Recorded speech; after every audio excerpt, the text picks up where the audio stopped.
Hello students, स्वागत है आप सभी का साइंस एंड फन 9-10 के यूट्यूब चैनल पे, जहां हम टीचर्स आपको दिल और दिमाग दोनों से पढ़ाते हैं। तो आज के सेशन में मैं लेके आई हूँ एक प्यार भरा चैप्टर, क्योंकि आज प्यार का दिन है। तो प्यार भरा चैप्टर एक्चुअली कोई लव स्टोरी नहीं सुना रही हूँ मैं आपके लिए लेके आई हूँ वो चैप्टर जिसके नाम में प्यार है, यानी कि life lines of our Indian economy. जैसे हम सबकी लाइफ लाइन्स होती हैं जिसके बिना हम रह नहीं सकते, है ना। चाहे वो माँ हो, पापा हो, भाई हो, बहन हो, पति हो, कोई भी हो जिसके बिना हम रह नहीं सकते हैं। ऐसे ही हमारा देश भी थोड़ा सा बिगड़ा हुआ है और उसकी भी लाइफ लाइन्स है, और उन सारी लाइफ लाइन्स को हम इस चैप्टर में पढ़ेंगे। दो मेजर लाइफ लाइन्स हैं इनकी, और फिर आगे उनके बच्चे बच्चे भी इनकी लाइफ लाइन्स है, कम्युनिकेशन एंड ट्रांसपोर्टेशन। तो फुल फ्लेज इस चैप्टर में हम कम्युनिकेशन के टाइप्स एंड ट्रांसपोर्टेशन के टाइप्स को कवर करेंगे। और at the end of this session मैं आपके लिए PYQs भी लेके आई हूं जो इस चैप्टर से आने एक्सपेक्टेड है। चलिए शुरू करते हैं फटाफट से। तो ये एक माइंड मैप है जिसमें आपको पूरा का पूरा चैप्टर मिल जाएगा। एग्जाम से एक दिन पहले आप इसको पढ़ेंगे, एकदम चकाचक हो जाएगा। चलिए लाइफलाइंस की बात करते हैं। जैसे मैंने आपको बताया कि लाइफलाइंस जो है हमारी इंडियन इकोनॉमी की दो मेजर है, one is transportation and one is communication. Transportation की अगर हम बात करें तो ट्रांसपोर्टेशन एक ऐसा सिस्टम है जो movement of goods, services, human beings available कराता है, यानी कि एक जगह से दूसरी जगह ट्रांसपोर्ट करवाता है। अब बहुत सारे अलग अलग डिफरेंट मीन्स ऑफ ट्रांसपोर्टेशन पाए जाते हैं, जैसे कि लैंड, वाटर, एयर। तो इसको भी हम इस चैप्टर में पढ़ेंगे। आगे अगर हम बात करें कम्युनिकेशन के बारे में, तो कम्युनिकेट करना जैसे मैं अभी आपसे कर रही हूं, ये भी क्या है, लाइफ लाइन्स है हमारी नेशनल इकोनॉमी की। कम्युनिकेट करने के बहुत सारे मेथड्स हैं, रेडियो, टेलीविजन, न्यूज़पेपर्स, अभी ये यूट्यूब के जरिए हम आपसे बात कर रहे हैं। ये सारे के सारे क्या है, कम्युनिकेशन के टाइप्स है। Email, mobile phone. तो ट्रांसपोर्टेशन में हम roadways, railways, pipelines, water, inland, overseas, इन दोनों के बारे में पढ़ेंगे। देन एयरवेज में स्टेट टू स्टेट वाली और कंट्री टू कंट्री वाली, देन गवर्नमेंट सेक्टर के अंडर वाली और प्राइवेट सेक्टर के अंडर वाली के बारे में बात करेंगे। और साथ ही साथ हम करेंगे cover topic tourism as trade, जो काफी इंपॉर्टेंट भी है। चलिए तो बात करते हैं सबसे पहले रोडवेज के बारे में। इंडिया का रोडवेज का नेटवर्क सबसे बड़ा है, दैट इज 56 लाख किलोमीटर्स का है। रोडवेज जो है वो रेलवे से काफी आगे है, इजी है इनको बनाना और इनको मेंटेन भी करना।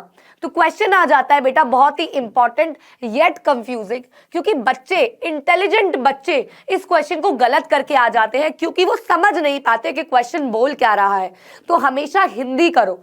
एडवांटेजेस बताने हैं रोडवेज के, तो यहाँ रोडवेज के मेरिट्स बताने हैं ओवर रेलवेज। और अगर ओवर से पहले रेलवेज होता तो आपको रेलवेज की अच्छाइयां बतानी होती रोडवेज से, जो बेटर है। तो दो तरीके से क्वेश्चन आता है, या तो रोडवेज की अच्छाई पूछ लेंगे रेलवेज पर, या रेलवेज की अच्छाई पूछ लेंगे रोडवेज पर। तो अभी यहाँ रोडवेज की अच्छाइयां बतानी है। कंस्ट्रक्शन कॉस्ट काफी कम है कंपैरेटिवली, कहीं पे भी लाइक ऊंचाई पे भी इसको बना सकते हैं, किसी भी टोपोग्राफी पे बना सकते हैं। इकोनॉमिकल है, यानी कि थोड़ा सस्ता है। ये door to door service provide करता है। सपोज आपको कहीं शिफ्ट होना है, आपके घर के बाहर टेम्पू, ट्रैक्टर, जो भी आपको चाहिए वो आके खड़ा हो जाएगा। आप सामान डालोगे और जहां आप शिफ्ट हुए हो वहां जाके गेट के बाहर खड़ा हो जाएगा, फिर आप सामान उतार लोगे। तो door to door service provide करता है, गुड्स की, सर्विसेज की, ह्यूमन बींग्स की। Road transport is also use as a feeder. देखिए अगर आपको रेलवे से कहीं जाना है तो आप रोडवेज का ही इस्तेमाल करेंगे रेलगाड़ी तक पहुंचने के लिए। सेम आप एयरवेज का इस्तेमाल करना चाहते हो तो उसके लिए भी आपको रोडवेज से ही होके गुजरना पड़ेगा। तो रोडवेज बेसिकली और अदर ट्रांसपोर्टेशन का लिंक है। ठीक है बच्चों, चलिए अब रोडवेज की क्लासिफिकेशन करें तो गोल्डन क्वाड्रिलेटरल बनाया गया, जो 6 लेन सुपर हाईवे था, जो मेगा सिटीज को जोड़ता है, दिल्ली, कोलकाता, चेन्नई, मुंबई एंड दिल्ली। इसने इजी कर दिया डिस्टेंस को और बहुत जल्दी कर दिया transportation of goods and services को, यानी कि बहुत बड़ी बड़ी चौड़ी चौड़ी रोड्स बना दी, हाईवेज बना दिए, और इन मेजर सिटीज को जोड़ते हैं ये। फिर नॉर्थ साउथ कॉरिडोर की अगर हम बात करें, नॉर्थ साउथ, तो बेटा जी श्रीनगर से लेकर आपका कहां आ गया, ये सिलचर, कन्याकुमारी, यहां पे, तो ये जुड़ गया। हाँ ठीक है। उसके बाद अगर हम ईस्ट वेस्ट की बात करें तो सिलचर इन असम एंड गुजरात, तो यहां से लेकर ये यहां पे जोड़ देगा। तो आप समझ रहे हो कॉरिडोर्स जो एरियाज जोड़ते हैं, तो इससे क्या हो जाएगा, ईज हो जाएगा ट्रांसपोर्टेशन में। नेक्स्ट, ये कौन करता है बेटा जी, national highway authority of India. ठीक है बेटा, चलिए अब बात कर लेते हैं नेशनल हाईवेज को कौन बनाता है, सेंट्रल पब्लिक वर्क्स डिपार्टमेंट, और ये नेशंस को जोड़ते हैं। स्टेट्स को कौन बनाता है, स्टेट पब्लिक वर्क डिपार्टमेंट, जिसे पीडब्ल्यूडी बोलते हैं, और ये जोड़ता है अलग अलग स्टेट्स को। फिर डिस्ट्रिक्ट रोड्स यानी कि डिस्ट्रिक्ट को जोड़ने वाली, और इनको देखते हैं जिला परिषद। और अदर रोड्स वो रोड्स हो गई जो विलेज को टाउन्स को जोड़ती है, जैसे कि ये किसके अंडर आती है, प्रधानमंत्री ग्राम सड़क योजना के अंदर। ठीक है, अब आती है ब्रो। आप बोलते हो ना, हे ब्रो, व्हाट्सअप ब्रो, तो ब्रो यहाँ पे है बॉर्डर रोड्स ऑर्गेनाइजेशन, जो बॉर्डरिंग एरिया यानी कि दो स्टेट्स को बीच में जो बॉर्डर आता है वो कंस्ट्रक्ट किया जाता है। ये उस स्टेट्स को काफी इंप्रूव भी करती हैं और चीजों की एक्सेसिबिलिटी यानी कि इनको with in the reach available भी कराती हैं। तो रोड्स आपको क्या प्रोवाइड कर रही है, लिंक प्रोवाइड कर रही हैं। Next is on the basis of material. अब मटेरियल के बेसिस पे दो तरीके की रोड्स हो गई, एक हो गई मेटल्ड और एक हो गई अनमेटल्ड। मेटल्ड में आपकी कौन सी आ गई, जो काफी अच्छे कोल से बिटुमिनस से बनी होती है, और ये ऑल वेदर रोड्स होती हैं, यानी कि चाहे आंधी तूफान धूप बारिश ठंड कुछ भी हो ये सही रहेंगी। लेकिन अनमेटल्ड रोड जो होती हैं ये बारिशों के समय बहुत ही ज्यादा चिकनी हो जाती हैं, मार्शी हो जाती हैं, धंसने लग जाती हैं, क्योंकि ये बनी होती है क्ले वगैरह से, जिससे गड्ढे भी आ जाते हैं इसके अंदर।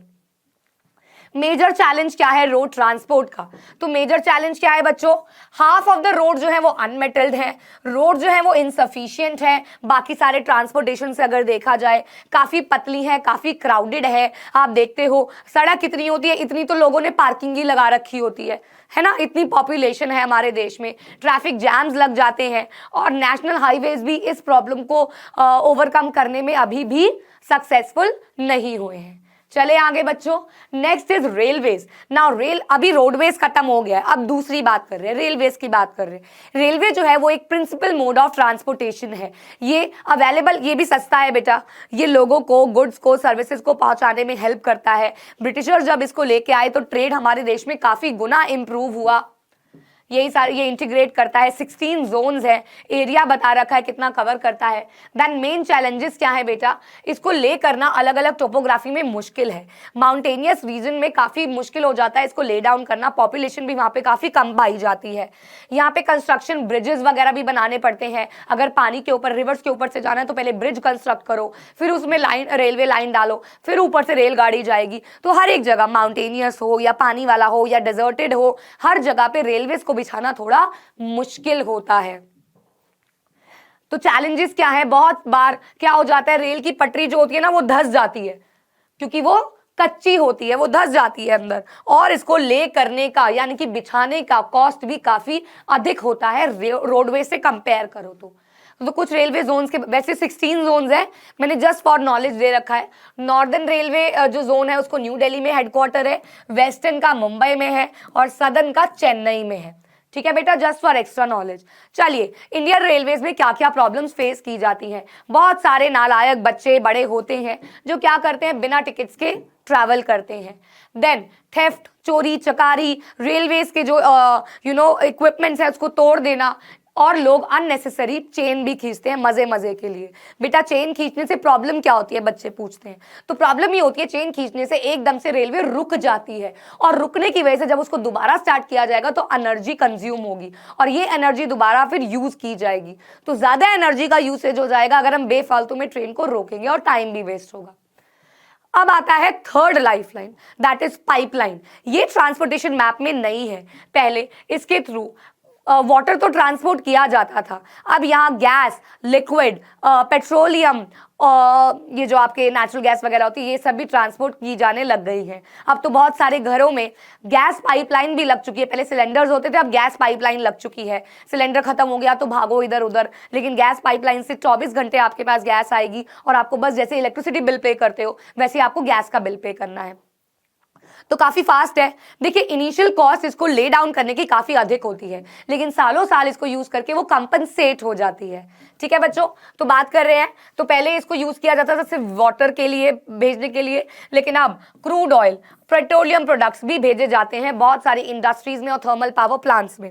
सॉलिड्स भी आप ट्रांसपोर्ट कर सकते हो अगर आप उनको स्लरी फॉर्म में कन्वर्ट कर लो, यानी कि थोड़ा लिक्विड फॉर्म में कन्वर्ट कर लोगे तो इनिशियल कॉस्ट काफी ज्यादा है, लेकिन बाद में ये नॉर्मल हो जाती है और इससे लॉसेस और डिलेज भी थोड़े कम हो जाते हैं। लेकिन कई बार ऐसा भी होता है कि पाइपलाइन में अगर डिले हो रहा है या लॉस हो रहा है, उसको आइडेंटिफाई करना मुश्किल था पहले, लेकिन अब इन्होंने क्या लगा दिए हैं, अलार्म काइंड ऑफ चीजें लगा दी हैं जिससे पता चल जाएगा, डिटेक्ट हो जाएगा कि कहाँ पे पाइपलाइन लीक कर रही है। तो टेक्नोलॉजी इंप्रूव हो चुकी है। 3 मेजर नेटवर्क्स हैं पाइपलाइन के, ये लर्निंग है बेटा, ये लर्न करना ही पड़ेगा आपको। 3 नंबर में आने का एक्सपेक्टेड भी है इससे क्वेश्चन। तो ये बता रखा है कि असम से कानपुर वाली एक पाइपलाइन है, एक गुजरात टू जलंधर वाली है, और एक गैस पाइपलाइन हजीरा इन गुजरात कनेक्ट जगदीशपुर इन उत्तर प्रदेश वाली है। तो ये एरियाज आपको लर्न करने होंगे। 3 नंबर का क्वेश्चन भी इससे बन सकता है। चलिए अब हम बात करते हैं वाटरवेज के बारे में। नाउ वाटरवेज जो है ये एक चीपेस्ट मोड ऑफ ट्रांसपोर्टेशन है। ये फ्यूल एफिशिएंट भी है और इन्वायरमेंटल फ्रेंडली भी है।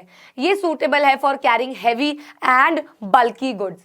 इनलैंड वाटरवेज की अगर हम बात करें तो इंडिया का इनलैंड नेविगेशन वाटरवेज जो है अराउंड 14,500 किलोमीटर्स है, जिसमें से 5685 are navigable by mechanised vessel. Navigable का मतलब होता है आइडेंटिफिकेबल, यानी कि मैग्नेटिक कंपासेस से हम उसको जान सकते हैं कि कहाँ कहाँ वो एरिया आता है। अब आप लोग कहोगे ये जो शिप में ट्रांसपोर्टेशन करते हैं इनको कैसे, सब मैं भी सोचती थी कैसे रास्ते या पानी में कैसे रास्ते याद किए जा सकते हैं, तो पॉसिबल कैसे है?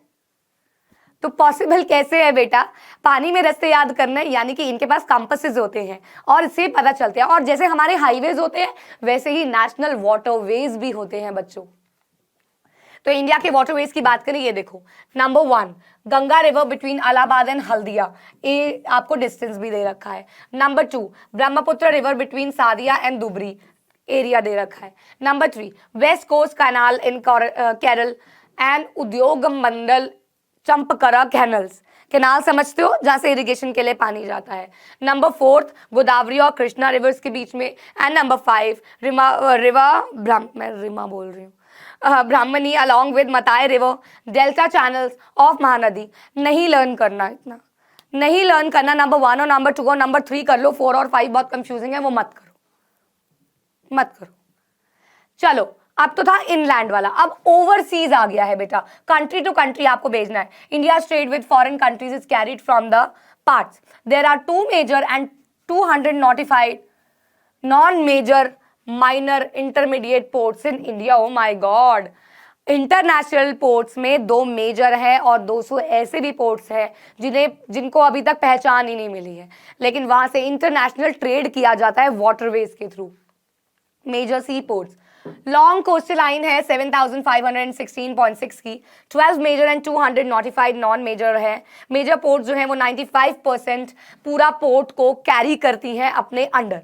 अब मैं अलग अलग पोर्ट्स को आपको यहाँ पे बताऊंगी, इतना कुछ नहीं लर्न करना है आपको, मैप में प्लॉट करना आ सकता है, तो आपको पता होना चाहिए कहाँ पे है। मैंने हर एक पोर्ट के साथ मैप बनाया है और यहाँ पे इसको दर्शाया भी है कि कहाँ पे आपके ये पोर्ट्स हैं। ठीक है बेटा, जैसे कांडला पोर्ट अगर आप देखें, ये रहा कांडला पोर्ट, ठीक है, दीनदयाल पोर्ट भी इसको कहा जाता है। नेक्स्ट अगर हम मुंबई पोर्ट की बात करें तो ये रहा आपका मुंबई पोर्ट, और ये जवाहरलाल नेहरू पोर्ट भी इसके अंदर ही आता है, ये रहा। ठीक है, मारमगांव पोर्ट और न्यू मैंगलोर पोर्ट। अब यहाँ पे आपको सारे मिल जाएंगे, सारे के सारे मिलेंगे आपको। ठीक है बच्चों, ये रहा मारमगांव गोवा में और ये मैंगलोर कर्नाटका में। फिर अगर हम बात करें कोची, तो कोची आपका कहाँ आ गया, नेचुरल हार्बर है। पहली बात तो यहाँ पे हार्बर का मतलब होता है जहाँ शिप्स आके रखी जाती हैं, बांधी जाती हैं, तो हार्बर होता है ये। और टुटिकोरिन पोर्ट आपका तमिलनाडु में आ गया। अलग अलग हो गए ना इतने सारे, देखो कोची, टुटिकोरिन, ये चेन्नई वाला, ये Visakhapatnam deepest landlocked, Pradeep, Haldia, Paradip. Chennai port, Visakhapatnam, ये रहा चेन्नई और ये रहा विशाखापट्टनम। पारादीप पोर्ट, ये रहा, कहाँ गया, ये रहा, और कोलकाता पोर्ट, हल्दिया पोर्ट, ये सारे यहीं पे दे रखे हैं, आप देख सकते हो, है ना, सारे के सारे आपको मेंशन कर दिए गए हैं।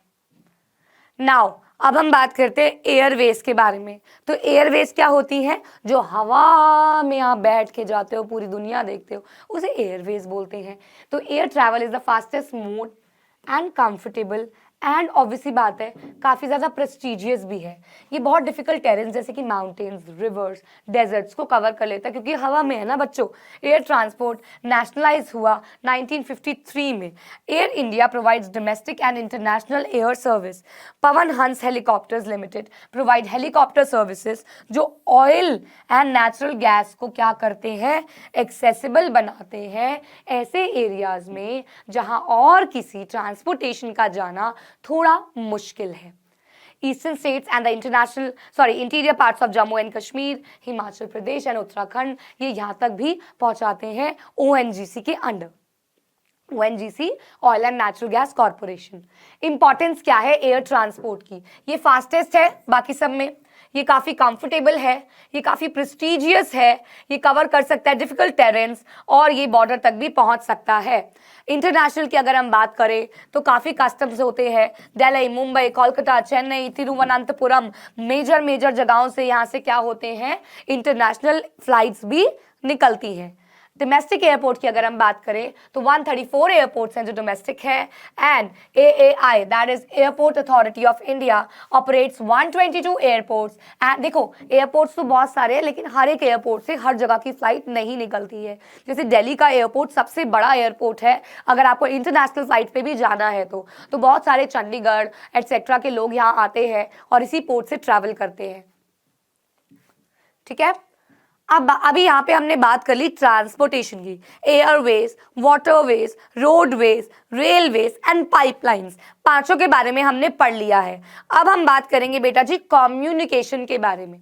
आपके एग्जाम्स आने वाले हैं, हम बिल्कुल एग्जाम पॉइंट ऑफ व्यू से अच्छी बातें कर रहे हैं, जो आपके आना एक्सपेक्टेड है वो सारी बातें डिस्कस कर रहे हैं। चैप्टर हमारा आधा हो चुका है, आधा बचा है सिर्फ। कम्युनिकेशन की अगर हम बात करें, ये क्या है, ये एक ऐसा प्रोसेस है जिसमें हम अपनी बात को कन्वे कर पाते हैं by the meanings from one entity और अ ग्रुप टू अनदर। अब इसके लिए आप लैंग्वेज यूज करते हो और साइंस यूज करते हो।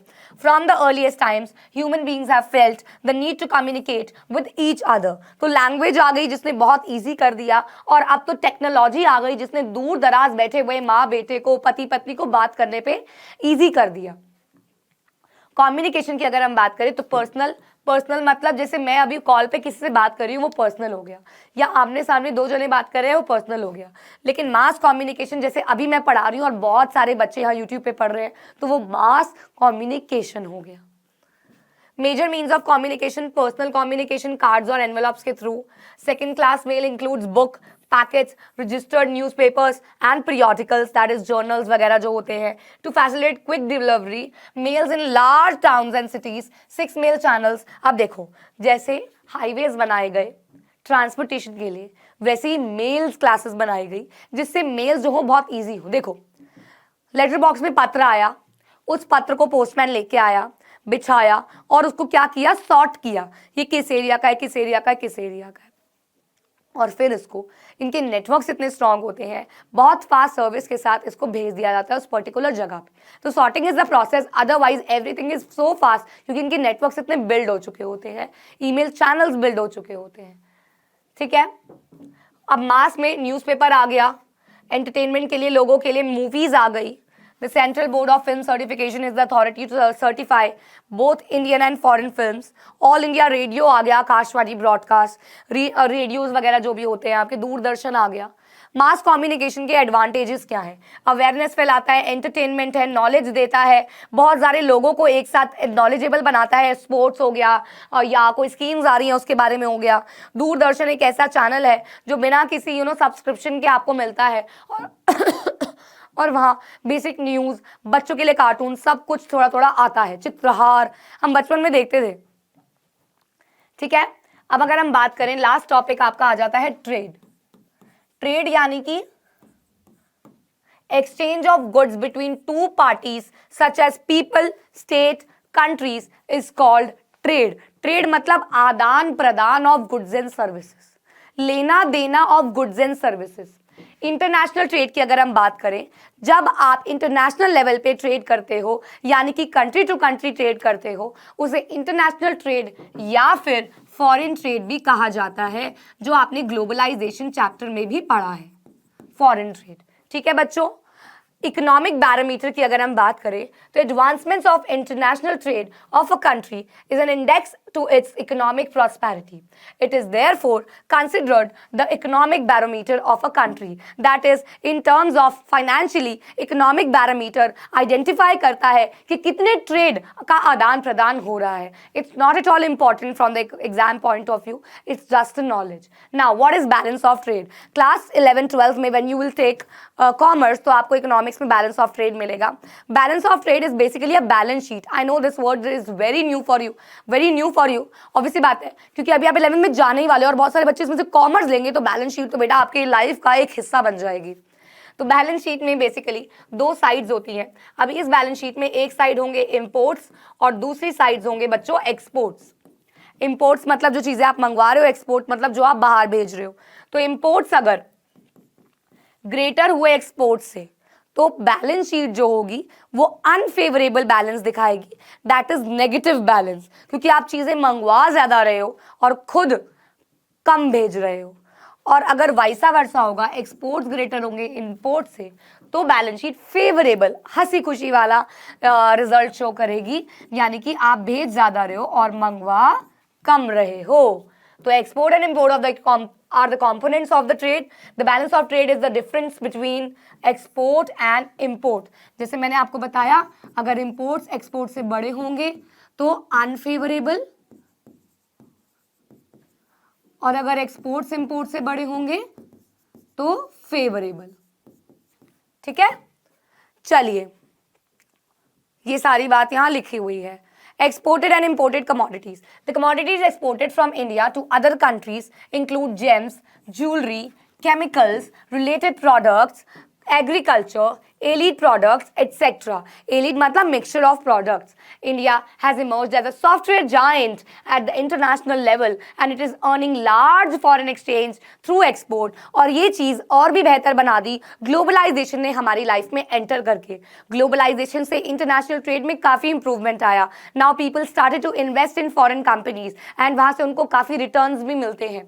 The commodities imported from other countries of India include petroleum, crude and products, gems and jewelry, chemicals and related products. Now you will say कि बहुत सारी चीजें तो ऊपर भी हैं। जी हाँ, वैरायटी ऑफ गुड्स है ना बेटा, सिर्फ ज्वेलरी एक ही तरह की थोड़ी होती है, अलग अलग वैरायटी है, गोल्ड, सिल्वर, प्लैटिनम, डायमंड, पता नहीं क्या क्या।